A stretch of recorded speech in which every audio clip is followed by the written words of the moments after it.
महाराष्ट्र विद्यार्थी सहाय्यक मंडळ केंद्र क्रमांक 6233 या केंद्रामार्फत मी सर्वांचे स्वागत करते।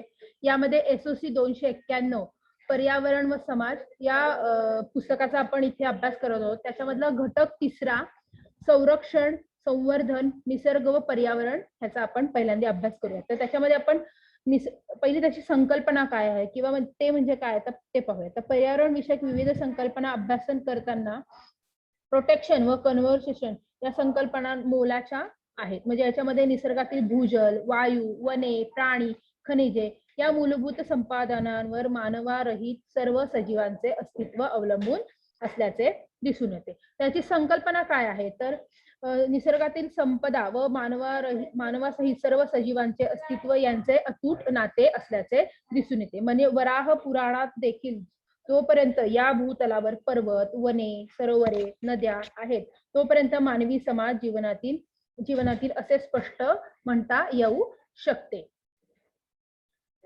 त्याच्याही पुढे जाऊन हा केवळ मानवी समाजाचाच प्रश्न नाही तर सर्व सजीवांच्या अस्तित्वाचाच प्रश्न असल्याचे संपादनाच्या, संरक्षणाच्या किंवा वर्धनाची जाणीव ठेवली पाहिजेलच आपण सर्वांनी। त्याच्यासाठी काही वैचारिक बैठक आहेत तर त्या कोणत्या आहेत तर निसर्गातील साधन संपदांच्या मूलभूत पायावर संपूर्ण जीवसृष्टी ही अवलंबून असल्याचे दिसून येते।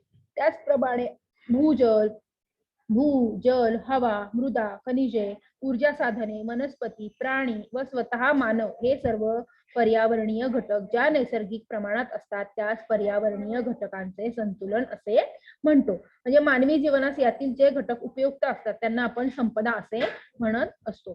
तर मानवी पर्यावरण संतुलन हे कशा स्वरूपाचे असतात तर निसर्ग असतो, त्याच्यानंतर नैसर्गिक संपादने असतात, ती कुठली असतात भू, जल, हवा, ऊर्जा, खनिजे, त्याच्यानंतर मानव हा काय असतो वनस्पती आणि प्राणी हे घटक असतात। तर त्याच्यातील एक एक घटक आपण पहिल्यांदा पाहूयात। पहिलं म्हणजे आहे संरक्षण। तर पर्यावरणातील संपादनाचे दोन प्रकारच्या असतात, खनिजे, ऊर्जा साधने, दगडी कोळसा, खनिजे, तेल या संपणाऱ्या संपदा आहेत, यांना क्षय संपदा म्हणतात। मानवाचे संपादनाविषयी ज्ञान कौशल्य जोपर्यंत मर्यादित होते तोपर्यंत निसर्ग चक्र आपल्या क्रमाने व्यवस्थित सुरळीत चालूच असतो। त्याचप्रमाणे निसर्गातील संपदा या जशा वर्तमान पिढ्यांना उपयोगी आहेत तेवढीच उपयुक्तता ही भावी पिढ्यांना आवश्यक असल्याने निसर्गाचे संरक्षण केले तरच भावी पिढींना जीवन सुसह्य होईल व त्यांना उपलब्ध साधन संपदाद्वारे विकासाची वाटचाल करता येऊ शकते। त्यामुळे संरक्षण म्हणजे आहे ती संपदा जास्तीत जास्त शक्य तेवढ्या प्रमाणात जतन करणे होय। त्यापुढील संवर्धन ही संकल्पना उदयास आलेली आहे। आता संवर्धन म्हणजे काय तर संवर्धन ही संकल्पना खूप व्यापक स्वरूपाची आहे। हे आपल्याला कशामुळे जाणून येतं तर संपदाचा ऱ्हास नियंत्रित करणे किंवा थांबवणे आवश्यक आहे। त्याचप्रमाणे संपदाचे जतन करणे आवश्यक आहे। त्याप्रमाणे संपदाच्या वापरामुळे झालेले निसर्गाचे नुकसान भरून काढण्याचा जाणीवपूर्वक प्रयत्न करणे महत्वाचे आहे। त्याचप्रमाणे निसर्ग तत्वाचे निरीक्षण करून संपदा क्षयाची कारणे शोधणे महत्वाचे आहे। त्याचप्रमाणे संवर्धन करताना निसर्ग नियमांच्या बैठकीचा आधार घेणे देखील महत्वाचे आहे। त्याचप्रमाणे संवर्धन प्रक्रिया कार्यान्वित करण्यासाठी मानवी समाजाला उद्युक्त करणे महत्वाचे आहे। पुढचा घटक आपण पाहूया निसर्ग व पर्यावरण। मानव आणि निसर्ग यांना पर्यावरण यांचे संबंध अनादी काळापासून किंबहुना मानवाच्या पृथ्वीवरील अस्तित्वापासून अव्याह्य आपल्याला असल्याचे दिसून येते। त्याचप्रमाणे जमीन, पाणी, हवा, मृदा, वनस्पती, खनिजे व प्राणी या निसर्गातल्या संपदांचे संरक्षण तसेच संवर्धन करणे किती गरजेचे आहे याची जाणीव वैज्ञानिकांना, नियोजकांना, शासनकर्त्यांना, सेवाभावी संस्थांना, विचारवंतांना निश्चितपणे झालेली आपल्याला दिसून येते। त्याचप्रमाणे पर्यावरणातील संपदाचा वापर करण्याचा जेवढा अधिकार सध्याच्या पिढीला आहे तेवढाच येणाऱ्या भावी पिढ्यांना देखील आहे, हे दुर्लक्षित करून चालणार नाही। या सर्व पार्श्वभूमीवर निसर्गाचे संरक्षण करण्यासाठी मानवानेच पुढे सरसावले गेले पाहिजे आणि त्याप्रमाणे त्यांनी प्रयत्न केले गेले पाहिजे, कारण मानव हाच पर्यावरणाच्या ऱ्हासाचे मूलभूत कारण असल्याचे दिसून येते। यानंतर आपण पुस्तक दुसरं जागतिक समस्या याच्यातील घटक जागतिक पर्यावरणाचे हुकूमत, वातावरणातील फेरबदल आणि जैविक विविधता ह्याचा अभ्यास करणार आहोत। तर प्रथम आपण जागतिक पर्यावरणाचे हुकूमत हा घटक अभ्यासू. यामध्ये जागतिक समस्या ह्या विविध स्वरूपाच्या आहेत. त्याच्यामुळे आपण बघू की लोकसंख्या विस्फोट म्हणा किंवा हरितगृह परिणाम म्हणा किंवा पृथ्वीवरील तापमान म्हणा, ओझोनचा ह्रास म्हणा, यासारखे आपल्याला घटक येथे दिसून येतात. तर आपण प्रथमतः पाहूया जागतिक हितसंबंधाचे हुकूमत. तर जागतिक संकल्पना आपण प्रथमतः पाहूया. तर गॅरेट हार्डियन या लेखकाने the tragedy of the common हे पुस्तक लिहिले आहे.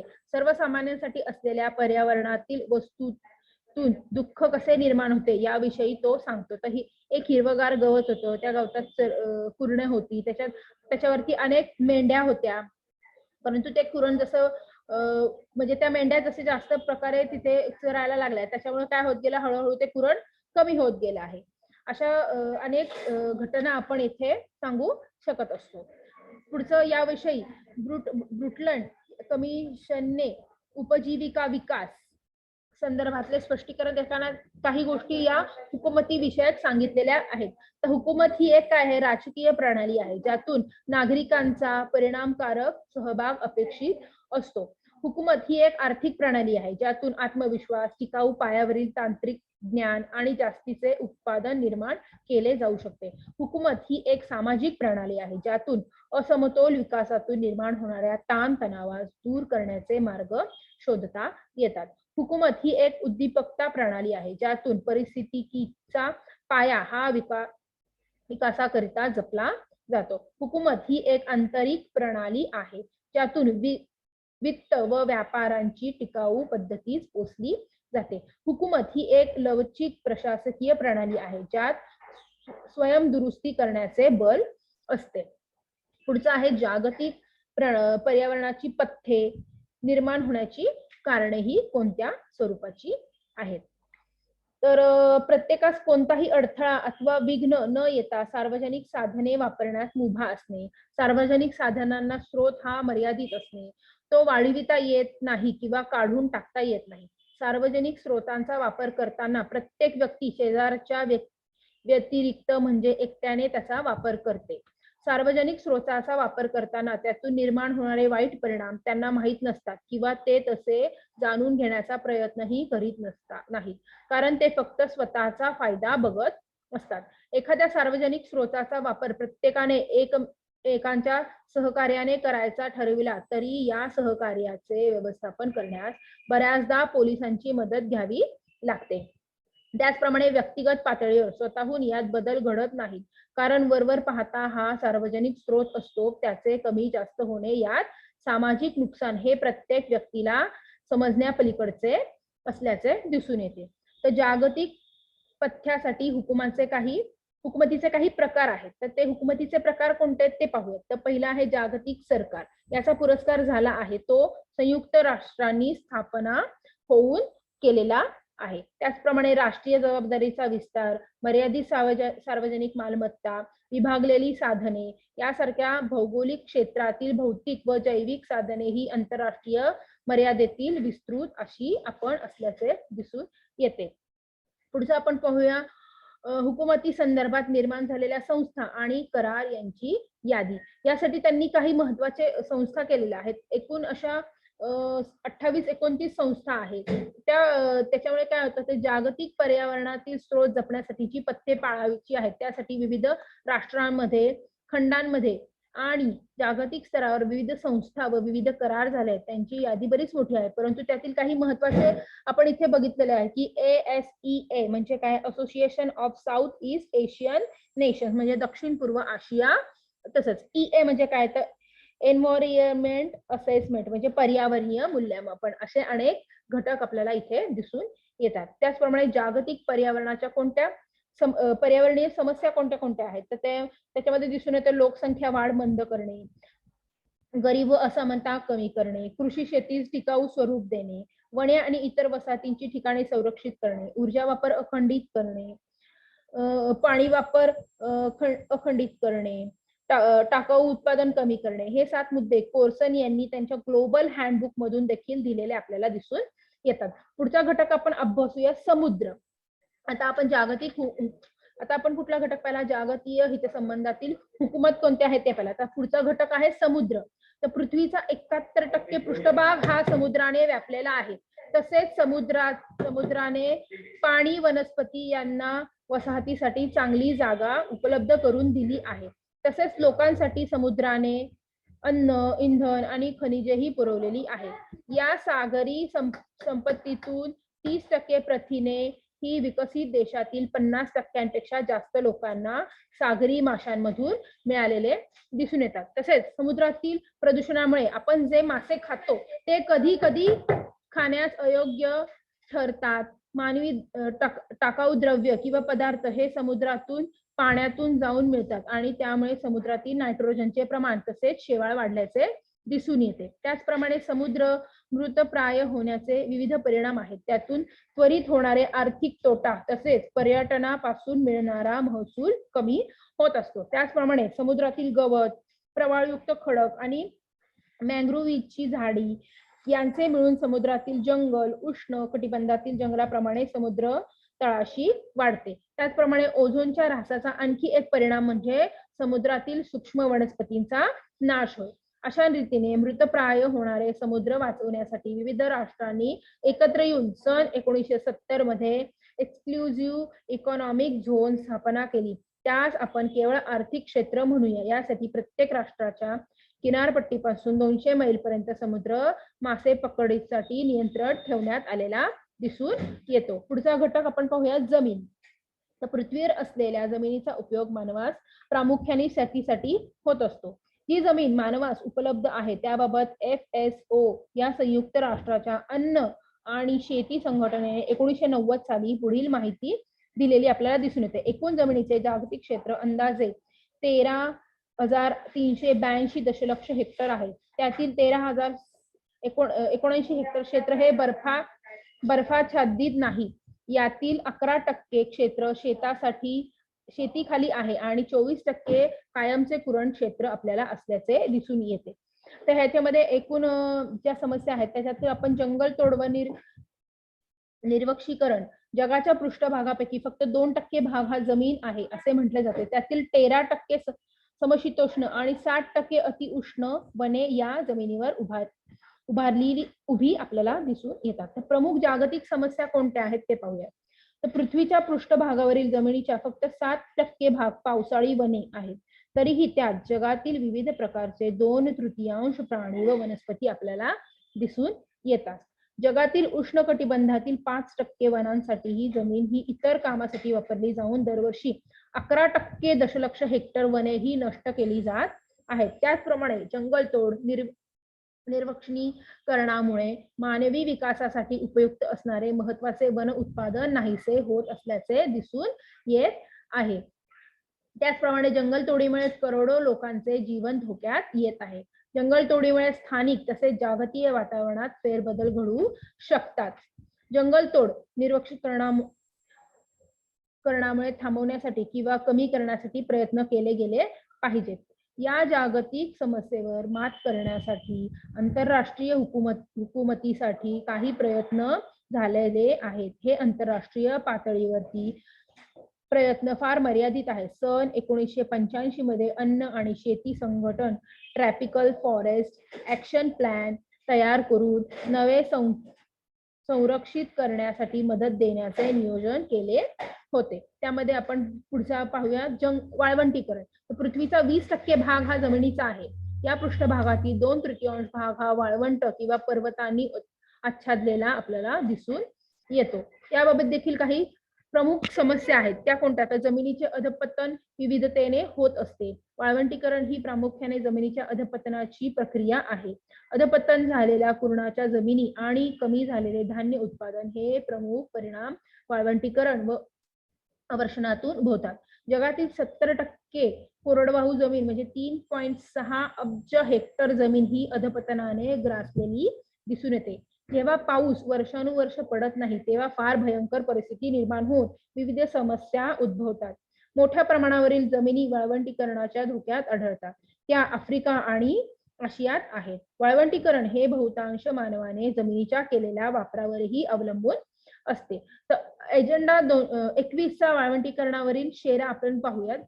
तर त्याला ह्याच्यामध्ये काय होतंय, संयुक्त राष्ट्राच्या पर्यावरण व विकास परिषदेने 1992 साली काही विषय क्रमांक 21 मध्ये बराचसा प्रकाश टाकलेला आहे. त्याला आपण एजेंडा 21चा वाळवंटीकरणावरील शेरा असे म्हणूया. तर त्याच्यामध्ये कोणकोणते घटक घेण्यात आलेले आहेत. तर वाळवंटीकरण हे जमिनीच्या वापरातून वाढते. त्याचप्रमाणे ज्या क्षेत्राचा वाळवंटीकरण आणि अवर्षणाकडे कल असेल त्या क्षेत्रात बहुतांशी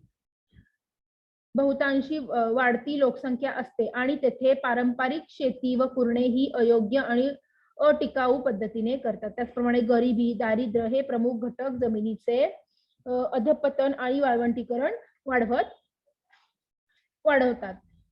त्याचप्रमाणे गरिबी, दारिद्र्य हे प्रमुख घटक जमिनीचे अधपतन व वाळवंटीकरण वाढवित असतात. आंतरराष्ट्रीय अवर्षण जबाबदारी आणीबाणी पद्धती स्थापन करणे इथे काय असते, अतिशय आवश्यक असल्याचे आपल्याला दिसून येत असते. पुढचं आहे पर्यावरणीय अवकाश किंवा सृष्टी.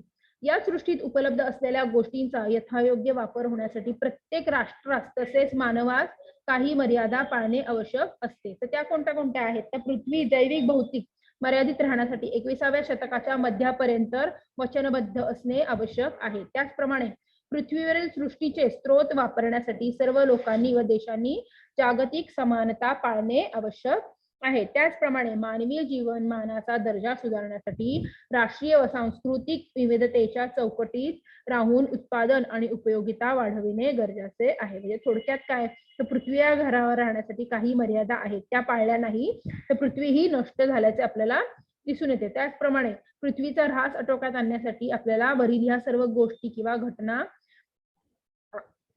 आपण पाळणे अतिशय आवश्यक असल्याचे दिसून येते. त्यामुळे मध्यवर्ती समस्या म्हणजे लोकसंख्या विस्फोट हा घटक आपण पहिल्यांदा विचारात घेतला गेला पाहिजे.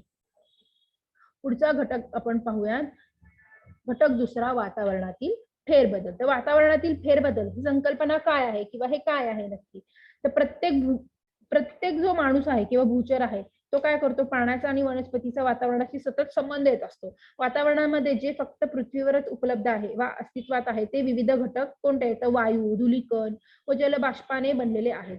तर त्याला आपण या घटकांना वातावरणीयपणे वातावरणाची अंग असो म्हणून, म्हणजे नत्रवायू हे 78% असतं, प्राणवायू 20% असतो, आर्गॉन्स हे 0.94% असतं आणि उर्वरित प्रकार हे 1% असतात. तर वातावरणाचे तापमान हाही घटक अतिशय महत्वाचा असून ऋतूनुसार, प्रादेशिक उंचीनुसार किंवा वातावरणाच्या घटकात झालेल्या फेरबदलांचा परिणाम आपल्याला त्यावर झालेला दिसून येतो. त्यातला पहिला म्हणजे कुठला आपण पाहूया, ग्रीन हाऊस किंवा गॅसेस किंवा मानवनिर्मित जो ग्रीन हाऊस आहे त्याच्यामुळे काय झालेला आहे, ग्रीन हाऊस वायू.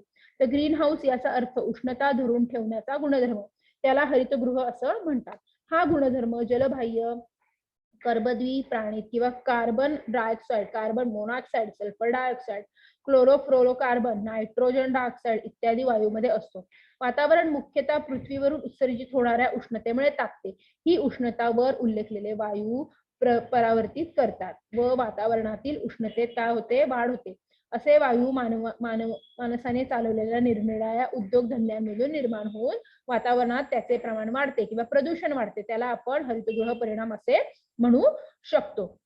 तर हरितगृह ह्याच्यामुळे काय काय परिणाम होतो, तो सूर्याकडील लघुरहित स्वरूपात मिळणारी विद्युत चुंबकीय ऊर्जा ही काचेतून आरपार जाते. तथापि तिचे दीर्घ लहरी रूपांतर झाल्यावर ती त्या काचेतून परत जाऊ शकत नाही आणि एक प्रकारच्या सौर ऊर्जा पकडण्याचा सापळा तयार होत असतो. पुढचं आपण पाहूया, वातावरणातील फेरबदल किंवा त्याचे परिणाम.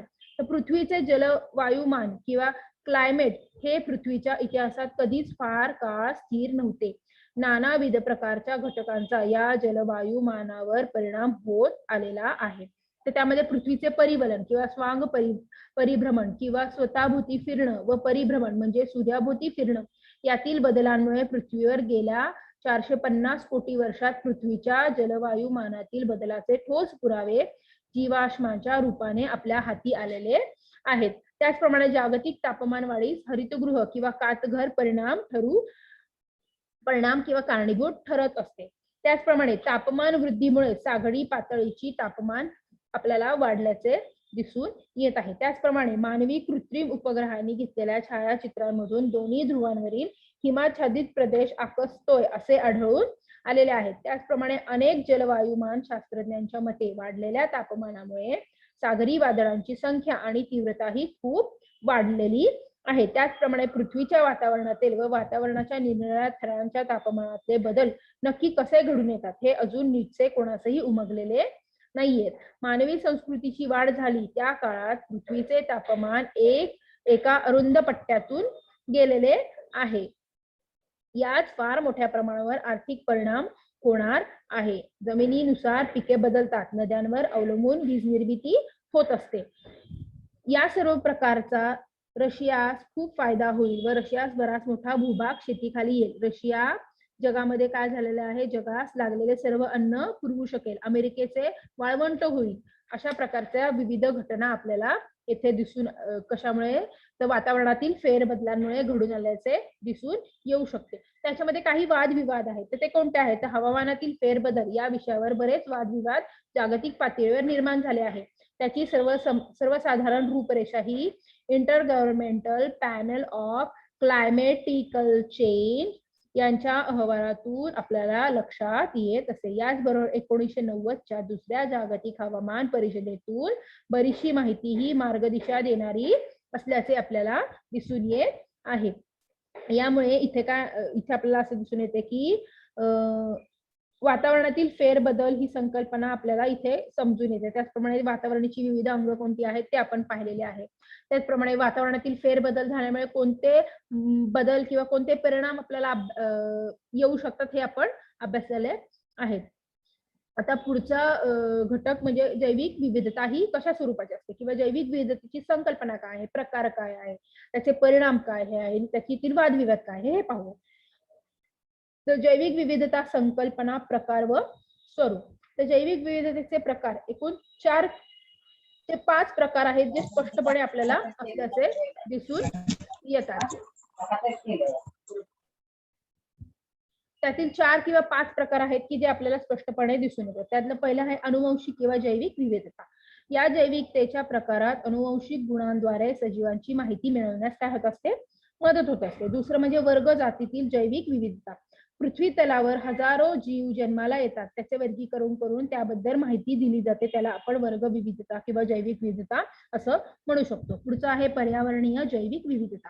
तर पर्यावरण व्यवस्था हा असा एक संच असतो की ज्यात प्राणी, वनस्पती, पक्षी, सूक्ष्मजीव, जीवाणू इत्यादी जैविक घटकांबरोबरच हवा, पाणी, जमीन इत्यादी अजैविक घटकांची मिळून तयार झालेली व्यवस्था असते. पुढचं आहे पाळीव प्राणी वा वनस्पतींमधील जैविक विविधता.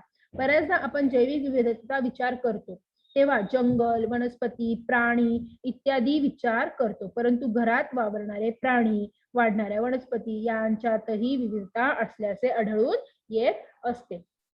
त्याच्या पुढचं आहे सूक्ष्म जैविक विविधता. या जैविक विविधतेच्या प्रकाराचा विचार करता आपण सूक्ष्मजीवांच्या विविधतेचा तुरळक प्रमाणे विचार करत असतो. म्हणजे 3.8 दशलक्ष वर्षापूर्वीपासून हे सूक्ष्मजीव पृथ्वी तलावर राहत असल्याचे पुरावे आपल्याला सापडलेले दिसून येतात. पुढचा घटक आपण अभ्यासूया, जैविक विविधतेच्या अभ्यासाची गरज. तर जैविक विविधतेच्या अभ्यासाची गरज काय आहे, तर मानव, पर्यावरण व जैविक विविधतेचा आपल्याला संबंध असल्याचे दिसून येते. परंतु हीच प्रगती दुसरीकडे अनेक धोक्याचे संदेश देण्याचा प्रयत्न करत असते. विविध सजीवांचे, प्राणी, पक्षी, फुले, पाने इत्यादी विविध जैविकांचे विविध ठिकाणी जीव धरून जगणाऱ्या प्रत्येक सजीवांचे आपल्या परिसराशी काही विशिष्ट हे नाते असते. या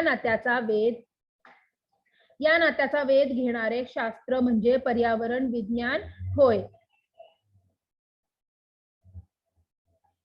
हरितद्रव्यांमुळे सूर्यकिरणांमधील ऊर्जा वनसंपत्तीच्या शरीरात धरून ठेवली जाते. इतर प्राणी याच वनस्पतींना खाद्य म्हणून वापरतात व ऊर्जा मिळवतात. अन्नाचे मुख्य 2 प्रकार आहेत. अन्नाचे मुख्य 2 हेतू कोणते, तर शरीराला आवश्यक रासायनिक घटक मिळवणे, ऊर्जा शक्ती मिळवणे.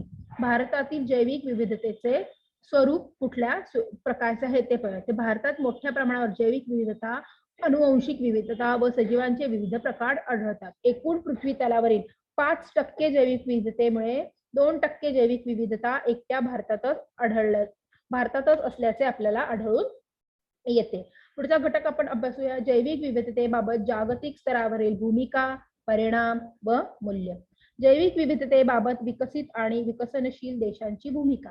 ज्यावेळी मूळ अस्तित्वात असलेली पर्याय व्यवस्था नष्ट होऊ लागते, त्यावेळी या बदलत्या परिस्थितीशी समायोजन साधू न शकणारे सजीव नष्ट झालेले आहेत. त्याचप्रमाणे सजीवांची निश्चित संख्या किती आहे हे अजूनही नक्की सांगता येत नाही. काही सजीव इतके सूक्ष्म आहेत की ते पटकन साध्या नजरेस दिसत नाहीत. बरेचसे सजीव हे खूप दूरवर न दिसणाऱ्या जागी राहतात. काही ठिकाणी सूक्ष्मजीवांची अन्य काही सजीवांची विशिष्ट वस्तीस्थानेच नष्ट झाल्याने या सजीवांचाही पूर्णतः निर्वस झाल्याचे आढळून येते. त्याचप्रमाणे जैविक विविधता नष्ट होण्याची काय कारणे आहेत किंवा काय परिणाम झालेले आहेत, तर पहिला आहे उपलब्ध जागेची कमतरता. मुबलक जैविक विविधता असणारी जागा आज मर्यादित होऊ लागलेली आहे. त्याचप्रमाणे प्राणी व वनस्पतींचे अतिरिक्त शोषण. मानवाकडून आज अनेक सजीवांचे शोषण सुरू झालेले आहे. त्यामुळे या जीवांचा पूर्ण नायनाट होण्याच्या मार्गावर असल्याचे आपल्याला दिसून येते. त्याचप्रमाणे जल, वातावरण व मृदा प्रदूषणामुळे पर्यावरणाच्या कार्यात बिघाड होत पर्यावरणाचा समतोल ढासळत असल्याचे दिसून येते. त्याचमुळे जल प्रदूषणाचा परिणामही जैविक विविधतेवर होत आहे. जागतिक वातावरण बदलाचाही परिणाम जैविक विविधतेवर होत आहे. जैविक घटकांकडे होणारे दुर्लक्ष. भारतासारख्या देशाचा विचार करता भारताकडे शेकडो आदिम जाती व इतरही समूह जैविक घटकांचा वापर आपल्याला दैनंदिन गरजांच्या पूर्तीसाठी करीत होते व करीत आहेत. अनियोजित विकास. मोठ्या विकासाचे प्रकल्प अंमलात येताना त्यातून जंगलेच मोठ्या प्रमाणावर नष्ट होत आहेत किंवा त्याचे क्षेत्र कमी होत आहे. पुढचं आहे आधुनिक औद्योगिक व्यवस्था. आधुनिक काळात अधिकाधिक आर्थिक विकासाचा विचार करताना खनिज संपत्तीचा वापर मोठ्या प्रमाणावर करण्याकडे ओघ वळू लागल्याने उद्योगासाठी खनिज संपत्तीची मागणी सतत वाढत गेलेली आहे. त्याचप्रमाणे आर्थिक व्यवस्था व धोरणे. आर्थिक व्यवस्था व धोरणे पर्यावरणाची काळजी घेण्याच्या दृष्टीने पूर्णतः फेल ठरल्याची आपल्याला दिसून येतात. पुढचा आहे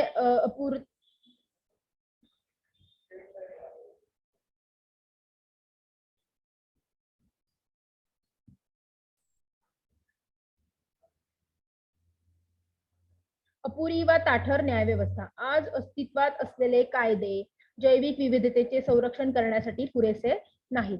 त्याचप्रमाणे जैविक विविधतेची मूल्य व टिकून ठेवण्याची गरज काय आहे, त्यासाठी एकूण 4 घटक आहेत की ते महत्वाचे आहे. पहिलं आहे सौंदर्यात्मक घटक. विविध प्रकारचे, रंगांचे, आकारांचे सजीव पृथ्वीवर सौंदर्य व समृद्धता निर्माण करत असतात. त्याचप्रमाणे आर्थिक घटक काय, तर प्रत्येक सजीव हा मानवासाठी एक बहुमूल घटक मानला जातो. त्याचप्रमाणे पर्यावरणीय घटक म्हणजे प्रत्येक सजीवाला आपला विकास करण्यासाठी योग्य जागेची व पोषक परिस्थितीची गरज असल्याचे दिसून येते. धार्मिक सांस्कृतिक घटक काय आहेत, तर या घटकाचा विचार करता भारतासारख्या विकसनशील देशाच्या दृष्टीने अधिक प्रमाणात करावा लागत असतो. आता शेवटचा घटक आपण पाहूया, जैविक विविधता संरक्षण व वाद विवाद. यामध्ये आंतरराष्ट्रीय जैविक संरक्षणाची काही धोरणे आहेत. तर जैविक विविधता टिकवणे हा सर्वांचा एक समान वारसा आहे. सर्वच प्रकारच्या सजीवांना आपले अस्तित्व टिकवण्याचा अधिकार आहे. आज केल्या जाणाऱ्या करारात केवळ जैविक विविधता टिकवणे एवढाच मर्यादित हेतू न ठेवता भविष्यकालीन फायदे लक्षात घेऊन जैविक विविधता टिकवणे आवश्यक मानून त्या दृष्टीने करार केले जात आहेत. 1992 मध्ये ब्राझील येथे झालेल्या संयुक्त राष्ट्रसंघाच्या पर्यावरण व विकास या परिषदेत जो करार झाला त्यावर जवळजवळ 188 देशांनी स्वाक्षऱ्या केलेल्या दिसून येतात. 130 देशांनी तर औपचारिक दृष्ट्या या करारात्मक तरतुदीची मान्यताही केलेली आहे. त्याचप्रमाणे राष्ट्रीय संरक्षण धोरण. देशांतर्गत पातळीवर जेवढ्या जास्तीत जास्त प्रमाणात स्थानिक जैविक प्रक्रियांच्या जातींचे संरक्षण करता येईल तेवढ्या प्रमाणात ते करण्याकडे लक्ष केंद्रित केले गेले. विशेषतः भारताच्या पूर्व हिमालयाचा भाग व पश्चिम घाट यांच्या संरक्षणाकडे विशेष लक्ष दिले जाणे आवश्यक आहे, कारण त्या ठिकाणी मुबलक जैविक विविधता अस्तित्वात असल्याचे दिसून येते. पुढचा आहे पर्यावरण संरक्षण कायदा.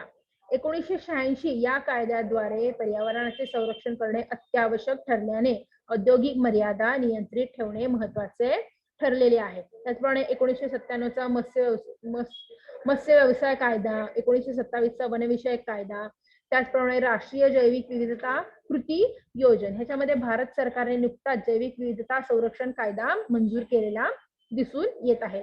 त्याचप्रमाणे स्थानिक संरक्षण योजना, स्थानिक समुदायात नेहमीच वनस्पती, प्राणी, सूक्ष्मजीव, जंतूवर अवलंबून असतात, परंतु आज त्यांना राष्ट्रीय व आंतरराष्ट्रीय दबावाच्या विरुद्ध सातत्याने संघर्ष करावा लागत असल्याचे दिसून येते. त्याचप्रमाणे जैविक विविधता संरक्षणाबाबत असणारे वादाचे मुद्दे. आज जैविक विविधता टिकवण्यासाठी काही बाबतीत तडजोड करून सुद्धा काही प्रश्न अजूनही अनुत्तरित राहिलेले दिसतात. त्यामध्ये जैविक विविधतेचा होणारा ऱ्हास, नाश टाळण्यासाठी ट्रान्सनॅशनल कंपनीज कॉर्पोरेशनची स्थापना केलेली आहे. या संस्थेद्वारे महामंडळाद्वारा जैविक विविधता टिकवून ठेवणे, तिचे जतन करणे यासाठी सर्वतोपरी प्रयत्न केले जातील असे सांगितले गेलेले आपल्याला मोठ्या प्रमाणावरती दिसून येत आहे. तर आज